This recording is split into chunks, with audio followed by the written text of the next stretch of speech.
Hello and welcome to Bedson and Coffee Unfiltered, where we will be discussing fitness, lifestyle, healthy eating habits, relationships, gas station performance pills, answering romantic queries.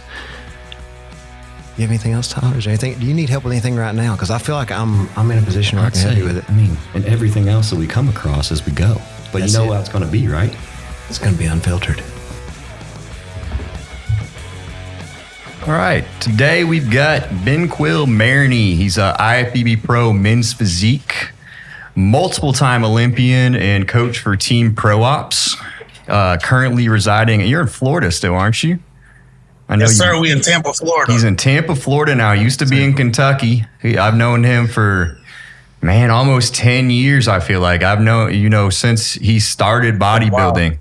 So kind of a long history, and he's built up a good amount of accolades now. He's done a lot of pro shows, but I kind of want to know, Ben, what got you into bodybuilding and where did you start? And, I remember hearing about you when you first came around, but I kind of never knew your story. Man, this is the wildest story, I think. I was in college back in 2013. This is where the interest, or not even interest, but I guess the seed was first planted. Yeah. Back in 2013, man, everybody goes on spring break. I was at WKU at the time. Went on a spring break trip to Panama City Beach. Back when Panama City Beach was still popping, RIP. We went to Panama City. Yo, I was out on the beach. I was at a Luke Bryan concert. Can't make this up. And I'm at the bar area having some shots, and this woman, an older woman, but she looked good. She was in shape, and she was like, "Oh, hey, you look really good," just chit chatty, and was telling me, she's like, I'm a bodybuilder. She said, "There's this new division that they actually just included. Yep. I think you do really well in it." I didn't know what the hell she was talking about. At that time, you know what she was speaking on? Yeah. The new men's physique division. Yep. It just came out at that time. Yeah. It had just, so literally this woman was like, "There's this new division. You do really good in it, da-da-da." She's like, "You should think about it." I was like, at that time, I'm partying. I'm playing ball. I'm not worried about that kind of stuff. But that conversation, that interaction, it was there. It was still somewhere. Kind of planted that seed, yeah. Yeah. So fast forward a few years later, man, I graduated from Kentucky Wesleyan College, finished playing ball. I wasn't good enough to go pro. I had to face that harsh reality like a lot of people. There was no light at the end of the tunnel. There was no big boy job offer waiting on me. It was just like, damn, what am I doing now? And so I'm like going to the gym to try to work out, but the workouts just felt shitty, man. I felt like I was just going through the motions. This lasted for 3 or 4 months where I'm just like, dude, what am I doing with myself? Literally was just trying to figure it all out. And I believe the year at this time, we were in 2017, I ended up going to a show to watch one of my friends that went to college with me. He was competing at the show, the Indiana Muscle. Yeah. So Indiana Muscle was the very first bodybuilding show that I went to in Evansville, Indiana. Dude, I go over there and everybody's like, "Oh, are you competing? Are you doing this?" I'm still in shape. I just finished playing ball and stuff. They're like, "Oh, are you competing? You're going to be..." I'm like, "Hell no, I'm not doing this. This shit gay." Like, these dudes have thumbs on. I was like, "Hell nah, they gay as fuck." So I was like, I would never. But then I see there's this one guy there. He's doing a guest poser. They announced his guest poser. And fucking Brandon Hendrickson comes out. Wow. Now, mind you, Brandon Hendrickson comes out with the old school classic physique briefs on. Yeah. We had the old classic trunks, the ones that came down like mid-thigh. So he had those on. He comes out doing some poses and shit with some Jordans on and, made it look kind of cool. And I was just like, oh, okay. Like, this guy doesn't look like all these competitors in this show. Obviously, at this time, Brandon was coming off of winning his first Arnold Classic title. Yeah. So they had him come down from Chicago to do a guest posing there. So afterwards, I got a chance to speak with him backstage. And we're just kind of asking him some questions about it, you know, what he thought about it. You know, he was just like, oh, yeah, he was talking to me about different opportunities that he's had with bodybuilding and stuff. And I was like, okay, interesting. I know I'm making this long, but I gotta insert all these parts to it. So cool. After that conversation with him, I was like, okay, cool. You know, I think I could do that. And fast forward to the next year, 2018, I'm still just working out, doing whatever, trying to work and make money, trying to survive. Man, Julius Maddox, one of my best friends, dude, Julius is like, yo, I'm going down to Houston with this company called Tough Raps. That's one of my sponsors now, by the way. So it's like how it all plays together. I'm going down to Houston, this company, man. He's like, yo, I'm going to try to get them to fly you down with me. He's like, I'm going to tell them you're my videographer. It's like, I don't even have a camera. So he's like, okay, cool, let's run it. So me and him, we scheming. They gonna hear this now, but at the time, dude, we went and borrowed a camera from this white girl. Didn't know how to use it. We just fucking around with it, trying to figure it out. Yo, we just having fun though, man. We having fun. So we go down to Houston. We go to the American Fitness Expo. Now at the American Fitness Expo, this is the first time that I'm in this environment around these influencers, right? So I get there, I don't know any better because all of this is new to me, right? So I'm there like I belong there. I'm talking to all these people, man. We walking up, we talking to Bradley Martin, Larry Wheels, Strength Cartel, Mike Rashid, Jason Poston. Man, we seeing all these people and then we looking at how everybody's kind of reacting to them. We don't know any better. We just two country boys from Owensboro, Kentucky. We like, what the fuck? Like, hey, Julius was like, man, damn. He's like, man, you could do this shit. He's like, you look like them. He's like, he's like, this could be you. Man, afterwards, dude, after that experience, it was such a great experience, dude. Like, we was really around these people and talking to them and working out with them and stuff, man. Because that's when Julius was first really picking up his buzz, man. As a power lifter. I mean, people don't know who Julius is. Julius has got records for the biggest raw bench on the planet, yeah. Yeah, so Julius Maddox, he's the all-time world record holder in the bench press with a 782 raw bench out of Owensboro, Kentucky. No one has ever done more. He has, at this time, he was chasing after it, and he was starting to get buzz, and people were starting to talk about him, and they was like, hey, can this guy break the Russians' record, Kirill? And, shit, we working. So, we was around these people and really got to interact with them and stuff, and I was like, man, this is cool, actually. I'm like, I could do this. So we get back home, and I'm like, okay, I need to do something now. Because that's what it was. That sparked it all right there. It was like, I need to do something. Like, I need to make something happen. Yeah. Dude, I kid you not. When we got back home, that was in the summertime when that happened. We got back home. I see on Instagram or somewhere on social media, they announced a bodybuilding show that was going to be in Owensboro, Kentucky. I can't make this up. Where I'm at. Yeah. That was the first year they moved it from Frankfurt. Yeah.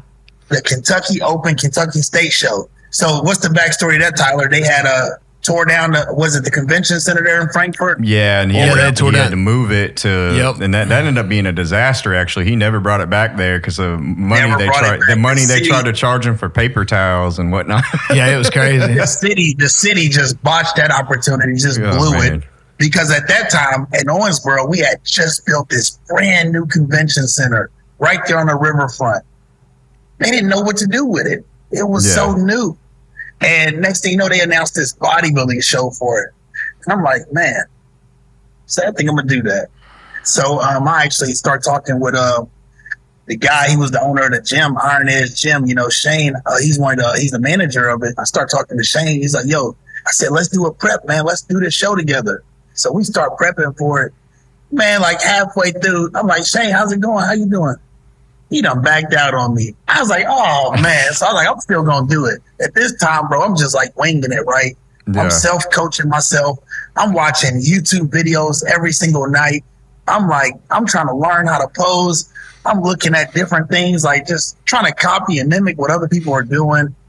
And, dude, we get to the athlete registration or the athlete check-in, right? at this point, I get there and they're like, "Oh, do you have an NPC card?" And I'm like, "What's that?" And who told you to get one? Bro, I kid you not. Yo, I'm like, "What's that?" They like, "Yo, you have to have an NPC card to compete." I'm like, "Yo, I signed up for the show online." So I just went on the website and registered for it. Had no NPC card, dude. I didn't pay for a tan. I didn't have anything set up. So they're like, "Oh yeah, you got to have an NPC card." I'm like, "Damn, I ain't got that." They're like, "It's $150." I'm like, "Shit." So I literally had to borrow the money from my stepdad just to even be able to like afford it. I'm not kidding. So I'm like, "Shit, I ain't got it." I'm like, I used the money I had to register for the show. So, we going through the lines and everything. And then I get to the table for the tanning, right? This is where I met Marilyn at, Liquid Soccer Days. They're like, "Oh, are you going to get tan?" I'm saying, "What? Are you going to get sprayed with us?" And I'm like, "No, I'm black." Yo, I kid you not. They're like, "Oh, no, honey. Like, you really want to get tanned? Like, if not, it can make you look like." And they're like, "Hey, just ask these guys." And they point to Ty Robinson and Neil Cash. I remember all of this stuff so vividly. This was my very first show experience. Hey, just talk to these guys real quick, because they're like, Neil Cash, he's loud. Cash, Yeah. Like, "Oh, here, you want to go ahead and get that? You need to get tan. You're gonna look bad under the." So I'm like, "All right, cool." So I'm like, "How much is it?" Oh man, I ain't got it, man. So Marilyn hooks me up, man. This is how our relationship began. She hooked me up with a little self-tan kit. Kind of told me what to do, how to do it. Man, I was up until 2:30 a.m. fucking with this tan. Had shit all over my hands. Had tan shit everywhere in my apartment. I'm over here like, I'm putting this tan on, dude. It was a mess. But fast forward, we get to the show, man. I go in, I win the whole show. Yep, I remember that. Yeah. You came out of nowhere, too. Like, I remember I had a guy in that show. It was actually the one that told me about you in the first place, Trevor Patton. And Trevor, I remember he's like, "Man, I ran into this guy. I think you were at whatever grocery stores around there." And he was like, he was looking for rice cakes. He didn't know what they were, like didn't know which ones to get. And he was like, "But he looked pretty good. I think he's doing the show." And it got him like, "Who's this guy?" So I had kind of known you were coming there before you were coming there. And it was not a surprise that you won with how your structure was and what you looked like. So it's kind of crazy to think back, like, you came in, you probably barely prepped for the show, and then that was what started you with something that has brought you so much in life now. Yes. So, dude, I kid you not. Like, I was just like, everything was just kind of like trial and error, man. I'm bouncing things off of different people. I had a local bodybuilder that was at the gym with me, Wayne Williams. I'm asking Wayne questions. Wayne was giving me some advice and guidance, man.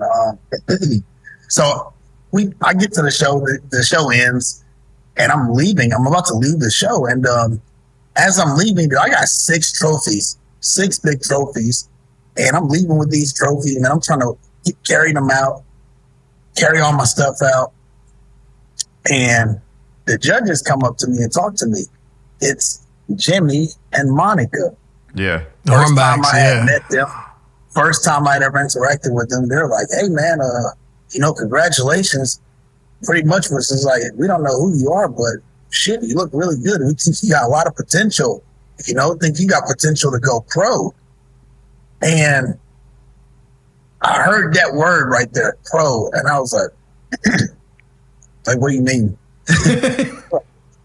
Yeah, because for me it was always like, man, it was always this dream to go pro, as a professional football player, right?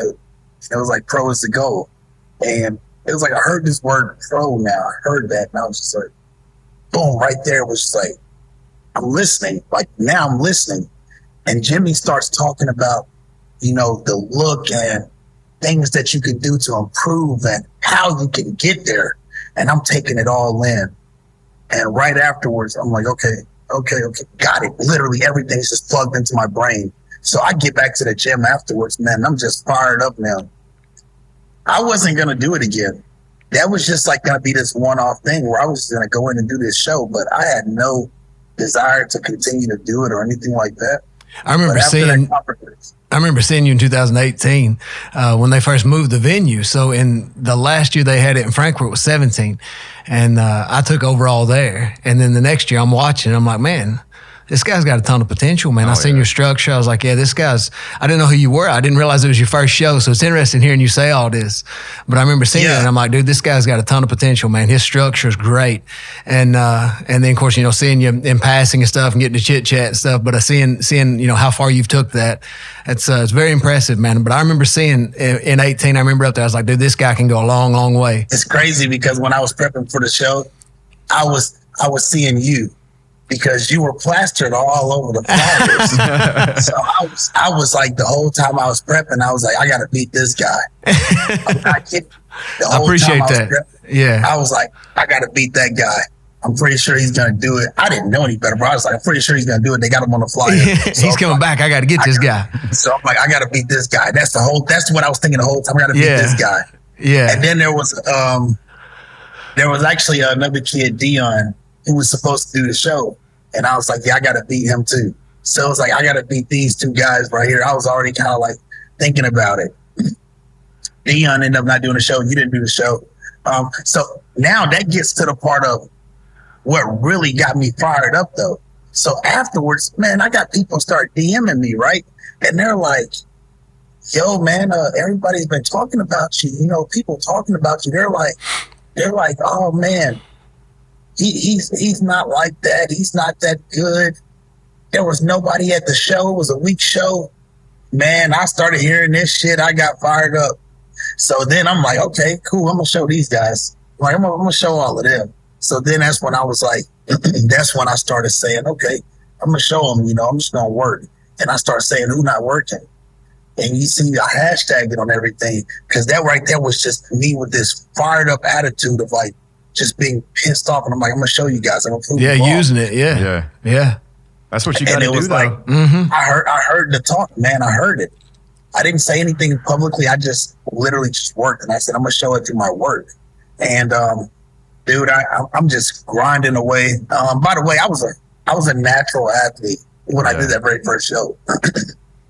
I knew nothing about PEDs, bro. Nothing. Like I was just regular dieting. I over dieted for the show. Now that I look back at it, I over dieted. I was like 174 pounds on stage. I over dieted. I probably didn't fill up enough, but I guess my shape and look was good enough, right?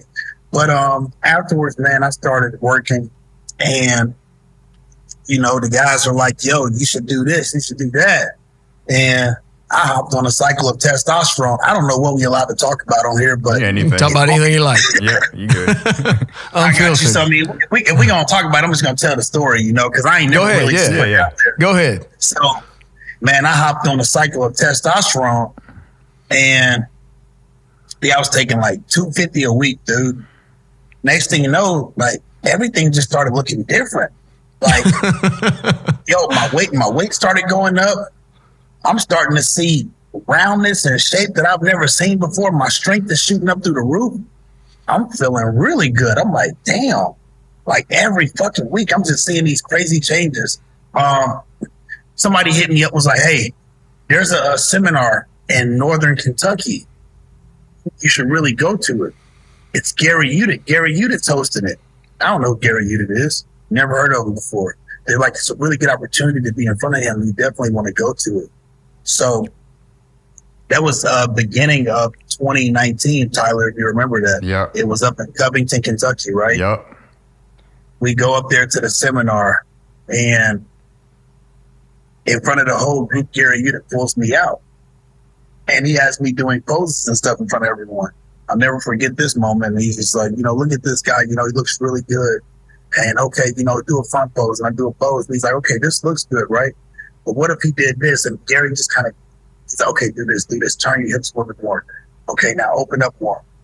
And he showed me how to correctly hit the front pose. And he's like, now look at this. Now look at how small his waist looks. Now look at his shape and his taper. And I never forget this moment. And afterwards, everybody's like, yo, Gary just pulled you out in front of everybody. That means that, yo, they really like you. That means you got the look. So, dude, I'm prepping. And I'm prepping for Junior USA. Yes, I remember this, man. Went to Junior USA in May. That's where me and Chauncey both got our pro cards at. I remember Chauncey won. That night, you asked me to come look at you. And you're like, can you come look at me in person? And I was like, yeah. So I came over there, and you look pretty good. And I remember we had the decision. I was like, man, I think you should take like a quarter diazide. And you were asking your coach, like, you think I should do this? You think I should do this? You end up doing it. But, man, the next day you looked insane. Like, yeah, that shit right there. Because I didn't even know what that was. Tyler's like, I think you should do. I'm like, I don't even know what it is. And at that time, I had Bartley helping me, dude. So Bartley, kind of had hit me up after I won that show and was like, yo, let me help you out. Like I can help you. So I had Bartley helping me, but Bartley was on vacation somewhere. He was in like the Bahamas. He was on FaceTime. I remember somewhere that. out in the country. Yeah, he's on a vacation somewhere, man. He was had two pictures of margaritas in his hands, and yeah, he's out there partying, man. So, but the thing is, I'm just like, we kind of just bouncing off each other, and I'm asking you because at the end of the day, I'm gonna do what I want to do. So, so we did it, man, and it worked out. It was a 2-day show at the time for Junior USA. If people don't know, it used to be 2 days, so you had to compete pre-judging on one day, then the next day go back and be on point, and if you win your class, then compete in overall to try to get the pro card. So by the time we got to day 2, it's like I didn't know if I won the class or not. I was split in center. It was a 6-person call out. Yeah. But I'm trying to be on point because I knew that even if I got the win there, I have to win the overall. So we ended up finishing second in the overall by 1 point, got the pro card. And then that was it. That's how it all got started, man. Did the pro debut that same year in 2019 at the Kentucky Muscle show. Remember, you got third there, didn't you? That was the last year that we had the Kentucky Muscle for IFBB pros, man. So I was fortunate enough to be able to do pro debut right there at home. So you had your very first show in your hometown, and then your very first pro show in your home state. Yep, got third place there at the pro debut, man. That's awesome. Yeah. So it's crazy, man. Honestly, this bodybuilding shit, dude, it's crazy. Like it. Sorry, I mean, cut you off. No, you're good. There's a lag in the time. Yeah. So just for those listening, like your timeline there. So you did your regional show to qualify for a national show, and then your next show was a national show where you turned pro. So you had one regional show, and then went on and won your pro card after that. Yeah, but I had one right there, like a week or 2 weeks before. Here you go, full circle moment, right? Yeah, gotcha. 2 weeks before Junior USA, I did the Indiana Muscle. Oh, yeah. Gotcha. Yeah. Okay. Hey, and guess what? These motherfuckers gave me second place. Do you remember who you lost to? I don't even know the guy's name. I forgot. He probably doesn't compete anymore. He doesn't even compete anymore. That's crazy. Yo, I destroyed this guy. Shape, structure, fullness, everything.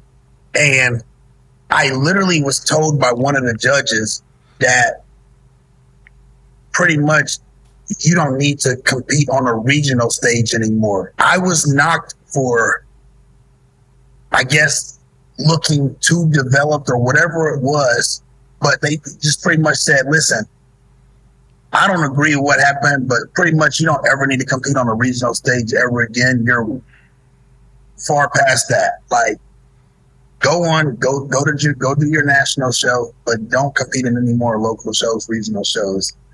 But it was a robbery. Y'all don't never ever talk that way, bro. You've never heard me talk. I've never heard you really say anything like that. It was a robbery, man. It was crazy. The entire audience, everybody there was like, "What the fuck, dude?" I was kind of hot off that, but it just fired me up and motivated me even more. For sure, into Junior USA. So again, here we are. We got the chip on the shoulder. So when I went in there, man, I was on point. I made sure it's like we're gonna be undeniable. So for sure, yeah. So now fast forward to 2025, and this is your coming 4th Olympia appearance, right?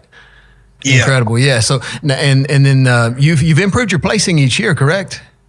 Yep. Yeah. So what were you at last year? So 2024 Olympia, that was my 3rd straight Olympia. Yeah. Finally broke through, man. We got in the top 10, made it to the big stage at nice. Night. Got 9th place. Incredible, yeah. that was that right there was amazing. The feeling of that was crazy. You know, 28 pro shows in. That's the thing. Yeah, People don't realize that you in the pro men's physique world, you got to pay your dues. Like For sure, yeah. You got to be seen. You got to do what they say. You got to get better, and it's a task. But you've done it consistently over the years. You've done the right things. You make sure that you ask questions, and you're like, hey, you know, you go up to Tyler Mannion and Gary, and you're like, what can I improve? And you do it. That's what it takes. And it does take that. You gotta get noticed to be able to be seen that the work you're doing for them and what they want. Absolutely. You know, it's always something that keeps me motivated or something that's driving me, right? Yeah. Man, as soon as I stepped off stage from getting my pro card, you know, I'm happy about it, man. I got tears in my eyes. Yo, I come off the stage, and you know who's standing right down there at the bottom, man? This motherfucker looks at me. It's George Brown, Ohio's finest, the legendary GB. George Brown looks at me. He's like, yo, congratulations. But he said, but you ain't shit now. You at the very bottom. And I'm like, damn. Yo. But the thing is, like, I appreciate it because he was being very direct. You know, he got next level, yeah. He got a way of delivering things. You know, George Brown's an all-time great at men's physique. But when he told me that, it was kind of like, damn, I'm in this moment where I'm on this high. And then he's like, yeah, but you ain't shit now. You at the bottom. And I'm like, okay, I'm going to show this motherfucker. Like, I'm going to show him. Then that right there just fired me up. Once again, it's just like, now I realize he's right. Yeah. I am at the very bottom. They're like, the line for men's physique, dude, it's up the highway, around the corner, into the next state. It's long. For sure. You got to climb that ladder, man. I'd say that's the most competitive division, man, in the pros. It's hard to separate yourself because you look at some of those and that people are so close, and you really have to make yourself noticed. And that comes down to every single aspect, like your posing, how you do your transitions. Every single bit of it matters. Yeah, absolutely. It's it really truly is about the look, man, and you have to have the look. You got to have the lines, detailed separation the judge is looking for, and then you of course you need to have a certain level of muscle development with conditioning. But you know, to speak on what you talked about, man, at every show, every opportunity that I had to get on stage, I would always ask for feedback afterwards, because it's like, what do I need to do to get me from here to here? How do I reach this next level? Like I knew I wanted to make it. I wanted to get to the Olympia stage. Obviously, that's the Super Bowl of bodybuilding. It's like, how do I do it? And so I ended up getting with Ryan Benson, Team Zero Gravity, out of California. Ryan Benson, legendary coach in the game. I got with him in 2020. You know, that's when we going through that COVID year. Honestly, that right there, that year I went backwards. Shit, I couldn't even train like most people. So, but I got with him, man, and I learned a lot from him. But every show, it was just like, man, it's been so many times where I was just super frustrated, where I'm like, right there, I'm like top 5 or I'm top 10, but it's just not good enough. And the feedback is, oh, you need to grow. Oh, you need to do this. Hindsight, looking back, man, I wish I would have took more time. Yeah. To truly body build, because everything was happening so quickly for me from the beginning, and it was fast tracked. But I had never taken time to truly just build and grow and do that process. Yep. So it was just show after show after show. And I used to remember seeing you talk about it. And then, you know, when I finally started to catch traction, and, you know, I started being more consistent with my top 5 finishes, where I was, okay, fourth place, okay, second place, fourth place. And then it was like, boom, there we go. We went to Charlotte, 2022, got my first pro win. It was, I remember we had a conversation. I don't know if it was I think it was 2023 we had a conversation. Yeah. Was it 23? I think so. You were like, man, what, how are you feeling? What's going on? I said, man, I'm actually feeling really good. And I told you, I was like, you know, I finally took a little bit of time off. And I finally just started working on growing. And it's like, man, I wish I would have done it sooner. I remember telling you to do it for a few years too. But you know, like you said, you're so close, you're competing, and you're like, man, it's hard to do that. And I have a lot of guys, and I have to try to really convince them. I'm like, you know, the progress is made away from the stage in that bodybuilding phase. Like, you got to build. And that's the key. And I mean, it really paid off for you. And that's the thing we were talking about earlier too, you know, like a lot of people, especially when you're doing as well as you had, you know, and which is a testament to your natural structure and ability already, but taking that time to actually build and grow, because, you know, it's hard to make a ton of improvements during prep. You're just cutting down and showing what you've already built. And, you know, taking that time, you know, and adding to that natural structure, you know, and then you can see, like, whenever you started making those big jumps and everything, how all that worked out for you. So my first Olympia, went to the first Olympia, bro. I was fourth call out. I'm happy to be there. You know what? For sure, yeah. Your first Olympia, that's a prestigious thing to even be a part of. You know? Absolutely. Just taking it all in, you know, I was just happy to be there. That was the first year it got moved back to Vegas, because it was in Orlando for a couple of years before that because of the COVID restrictions and stuff. So my first Olympia 22 was when they finally moved it back to Vegas. It was a lot, bro. It was so overwhelming. But it was a great experience. I knew after that I wanted to, you know, move up. I was like, I don't ever want to be here again. Like, I need to move up. How do I move up here now? My second Olympia, 2023, we went back to Orlando, and I moved up. I was in the third call out. And it was like, damn, I was almost there. Like, if I would have gotten that second group, I was middle of the third call out. So I was basically like right outside of the top 15. Yeah. But it's shit. I really felt like I had a good look. I had added size on, and I felt good about that look. It's just I spilled over slightly, and it was just like, shit. I knew I was almost there. I knew it. And I went and did my first international show afterwards. So that 2023 year was a big transitional year for me. I ended up right after that Orlando Olympia, I moved down to Florida that Wednesday afterwards. So I was just like, this is where I want to be, like, for sure. Like, I need to be here in this environment full time if I really want to take that next step and elevate in my career as a bodybuilder.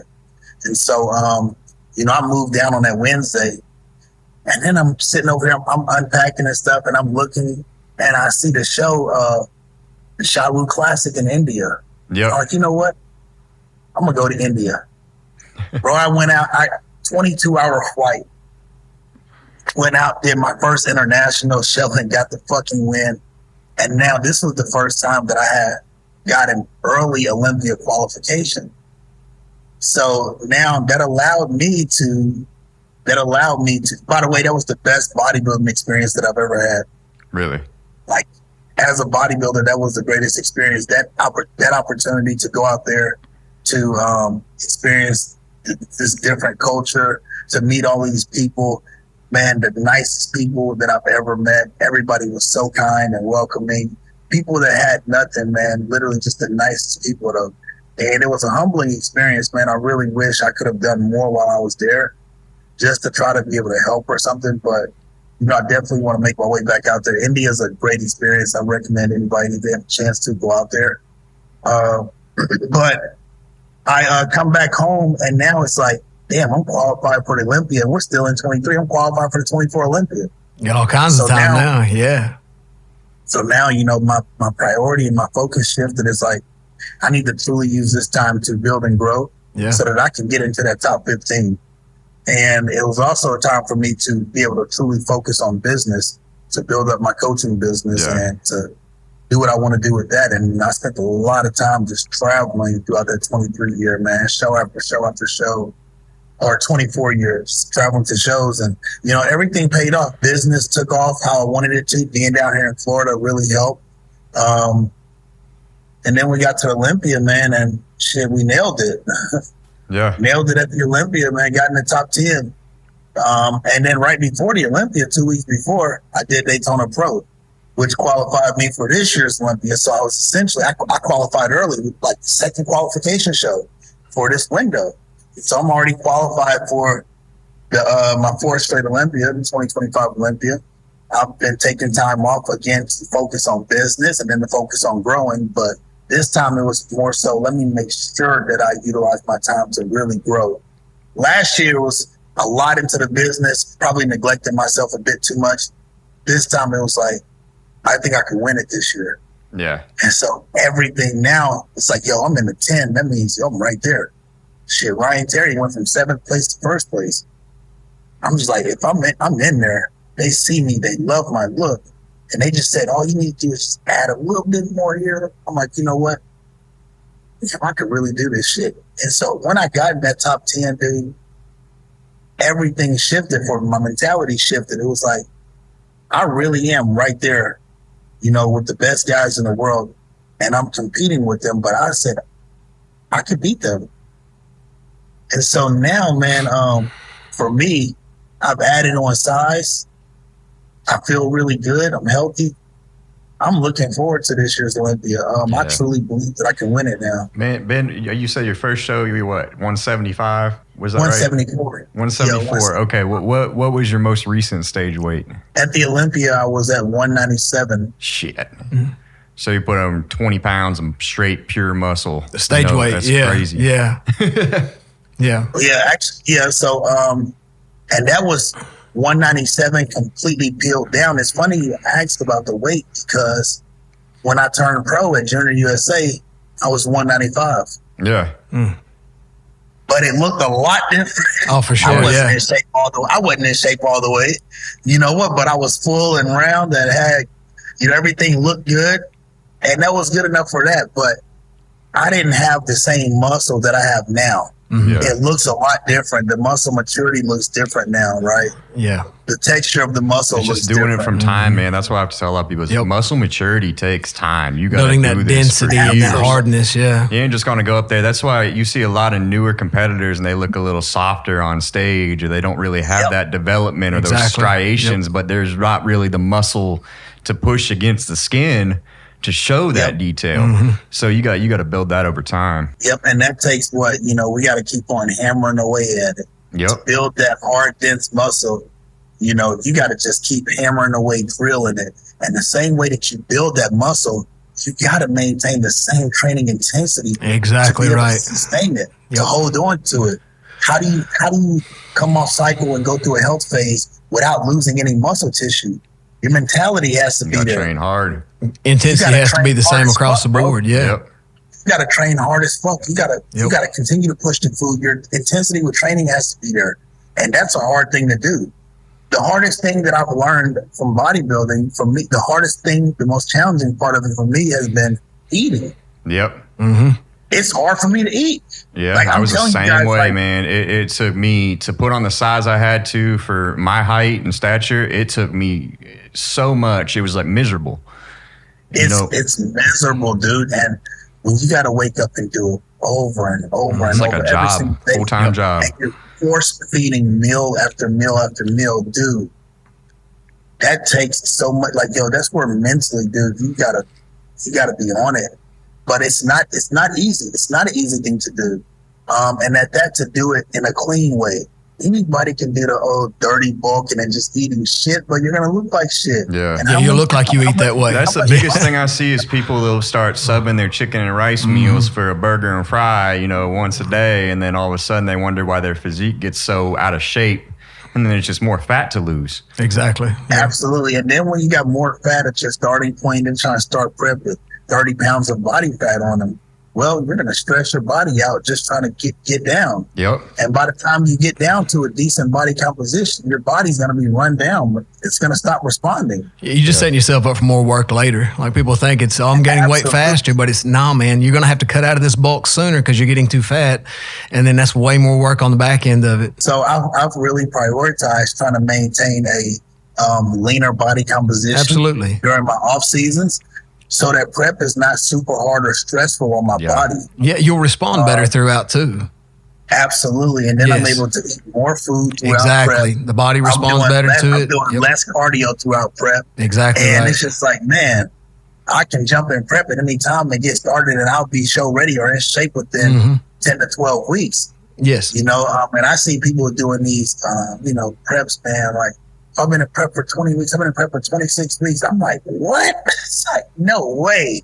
If I ever get someone and their body fat's too high, they're just not there, it's like, hey, we're not starting prep. We're going to go through a recomp phase, and then we'll go through a maintenance phase, health phase, whatever we need to do. We have to prep to get into prep. Prep. Yeah. And then if you're not there yet, then we're going to go into a building phase. We're going to make sure we got the look first. Yeah. And, it's like patience, man. I've really learned through this bodybuilding process, patience. Yep. This is the ultimate test of patience, right? It's like everybody wants this instant gratification. Everybody wants it to happen overnight. And that's not reality for most people. And you know what? I had to learn that as well because it happened for me so quickly, right? I didn't realize, this shit really takes time. And so what was getting to me was when I'm like, fuck, man, am I really good enough for this? I started questioning myself, like, I'm in year 3, and I'm year 3 as a pro, and I'm like, fuck, man, I still ain't got it. Like, I had time where I pick up the phone, I call Ryan, I'm like, yo, man, fuck this shit, I'm done with this. Like, I'm done competing. Like, after shows, man, I'm like getting fucking pissed and frustrated. Like, the feedback that I'm getting, I'm like, damn. So it's the ultimate test of patience. I'm being a little raw here and transparent, but bro, I've had it several times. It's true. It's real. I was ready to throw in the towel. And the lesson to that is this. I realize now the difference between the people that are at the top right now and the ones who never make it or they don't get there. It's the ones at the top never quit. Yep.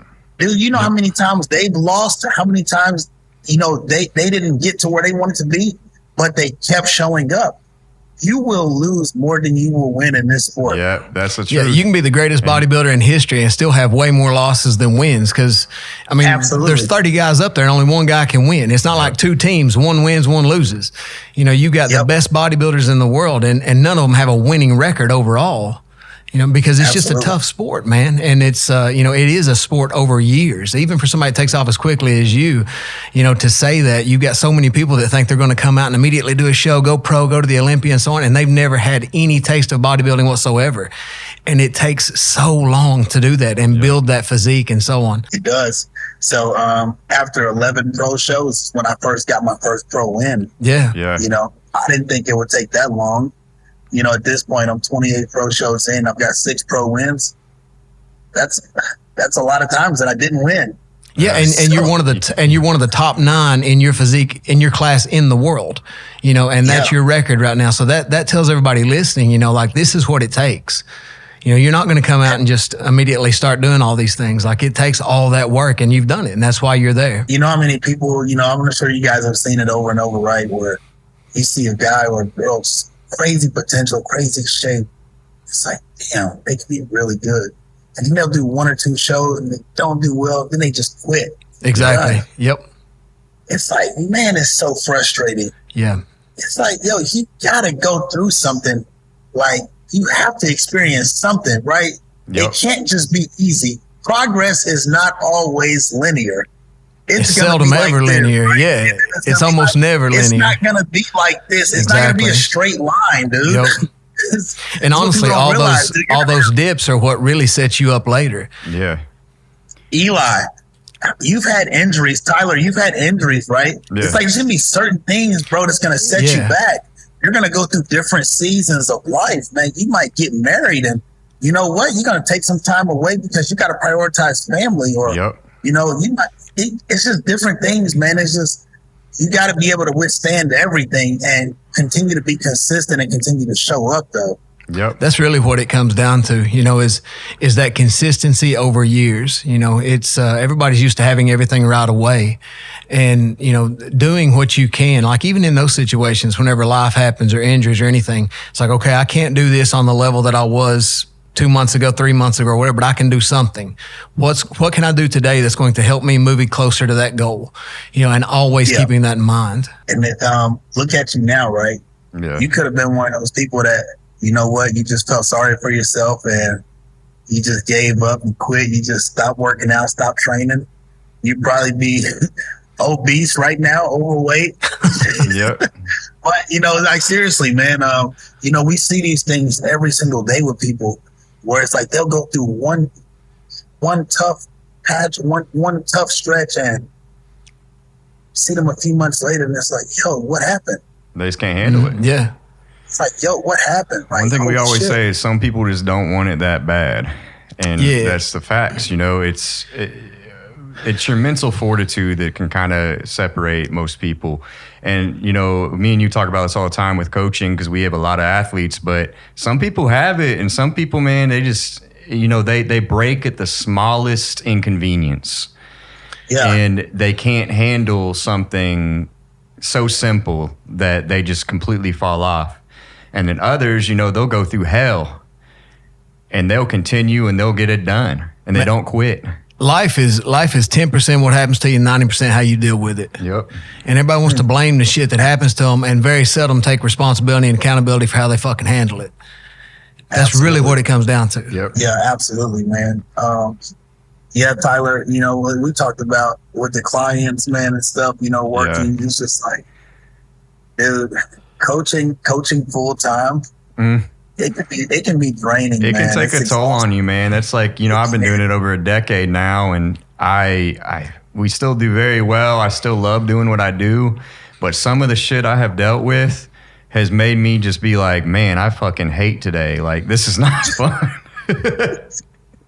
and I know you get that because me and you talk about it, and it's just like we're coaching in something where we can't control the outcome.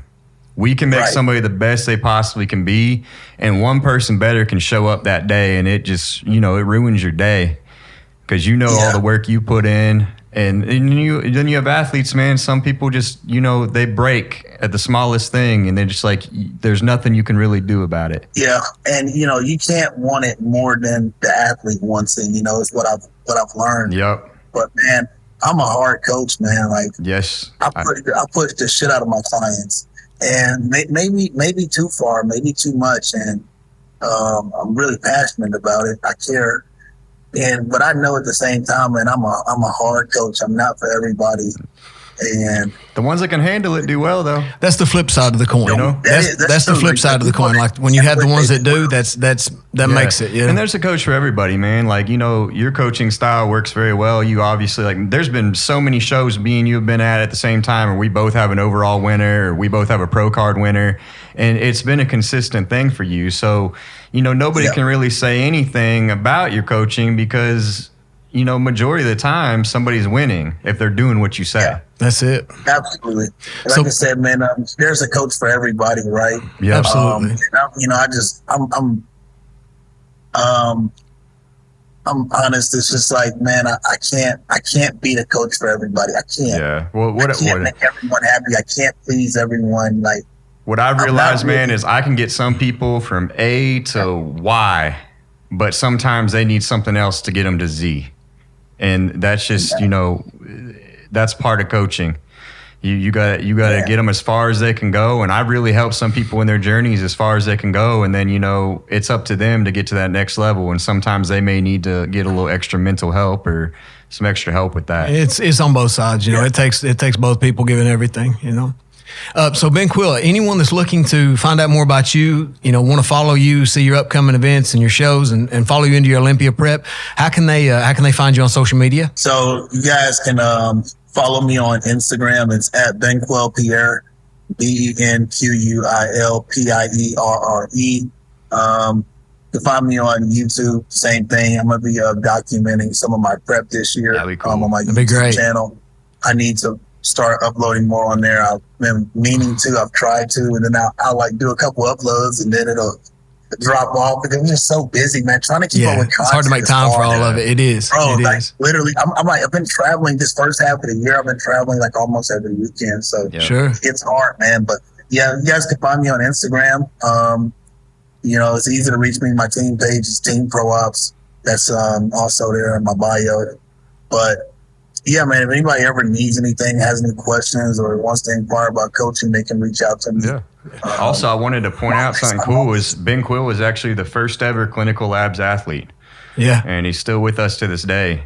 And I mean, he's done wonders. He's grown as an athlete as we've grown as a company. And it's kind of awesome to see, you know, just how much your name and exposure has gotten out there just in the past few years from you just doing the work you're supposed to do. Absolutely. Man, I'm happy to be a part of this company, man. Clinical Labs has been really great. You guys have really supported me throughout my entire bodybuilding journey. Obviously, you know, I love the supplements. I use them daily. My clients use them daily, man. It's part of their daily lifestyle essential supplements and their prep supplements. You know, we really, you know, there are certain brands, certain companies, you know, they have, you know, whatever, but Clinical Labs is different. You know, these are essential health subs. You know, the cortisol control has been a game changer, you know, for myself and for my clients. You know, people don't understand how important it is to keep your cortisol levels in check while going through a prep. Yeah, stretched out in prep, you're going to stall out. 100%, yeah. Right, absolutely. You know, we got the products like the estrogen equalizer, the thyroid optimizer. These things are really good, man, just for keeping everything balanced and stable. Absolutely. Overall health, everything. Yeah. So, yeah, man, I really like the brand. I really like the supplements. My clients love them. You know, everything that you guys put out, it's been great. I don't think we have a bad product. We got more coming out too. Yeah, I don't really think we have a bad product. So, yeah, that's a good thing. And you know, lately, you know, it's been, I think, more people have been getting on board and, you know, wanting to be a part of the team. You got people who are like, hey, what's up with that Clinical Labs? Like, yeah, it's really cool to see when people reach out to me and they're like, hey, what's up with Clinical? I'm like, oh, yeah, there you go. So I really like to see that, man. I want to see the company grow, continue to build and expand. I'm happy that I've been able to grow with the company. You know, that's been really cool. So that's cool, man. We believed in you from the start, and it definitely was true. Yeah. Benquil, man, it's been awesome to watch your journey.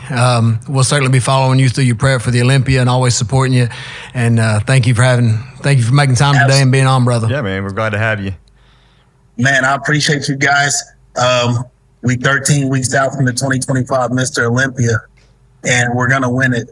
So stay tuned. Absolutely, brother. Appreciate you, bro. This has been Betson and Coffee Unfiltered. Thank you guys for listening.